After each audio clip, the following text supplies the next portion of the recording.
April 30ஆம் தேதி அக்ஷய திதியை. ரோஹிணி நட்சத்திரமும் திருதியையும் இணைந்து வரக்கூடிய நாள் தான் அக்ஷய திதி நாள். அக்ஷய திதி இந்த வருடம் புதன்கிழமை வருது. பொண்ணு கிடைத்தாலும் புதன் கிடைக்காது அப்படின்னு சொல்லுவாங்க. இந்த நாளில் நம்ம வீட்டில் முக்கியமாக 5 பொருட்களை வாங்கி வைக்கணும். அன்று லக்ஷ்மியையும் குபேரலட்சுமியும் வணங்குவது ரொம்ப சிறப்பு. நம் வீட்டில் எப்போதும் செல்வம் நிலைத்திருக்கும் அப்படின்னு சொல்லப்படுது. அன்றைய தினத்தில் வெள்ளை நிற பொருட்கள் 3 பொருட்கள் கட்டாயம் நம்ம வீட்டில் வாங்கி வைக்கணும். அதில் முதலாவது வாங்க வேண்டிய பொருள் கல்லுப்பு, 2வது பொருள் பச்சரிசி, 3வது பொருள் வெள்ளை மொச்சை. இந்த 3 பொருட்களையும் நீங்கள் உங்கள் வீட்டில் வாங்கி வைங்க.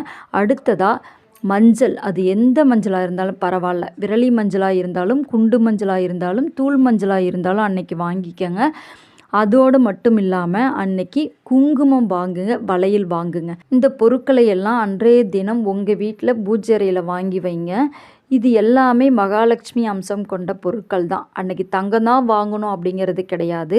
மகாலட்சுமிக்கு உரிய பொருளாக இருக்கக்கூடிய இந்த பொருட்களை வாங்கி வைத்தாலே போதும். இந்த பொருட்களை எல்லாம் ஏப்ரல் 30ஆம் தேதி புதன்கிழமை அன்னைக்கு காலையில் வாங்கி வைங்க. இந்த பொருட்களை எல்லாம் வாங்கி அன்னைக்கு பூஜை அறையில் வச்சு மகாலட்சுமி தாயார்கிட்ட வணங்கிக்கிட்டு இந்த பொருட்களை எடுத்து நீங்கள் யூஸ் பண்ணலாம். அக்ஷய திதி அன்னைக்கு மறக்காமல் இந்த பொருட்கள்லாம் வாங்கி உங்கள் வீட்டில் வைங்க. முடிந்த வரைக்கும் அதில் ஏதாவது ஒரு 3 பொருட்களையாவது வாங்கி வைங்க.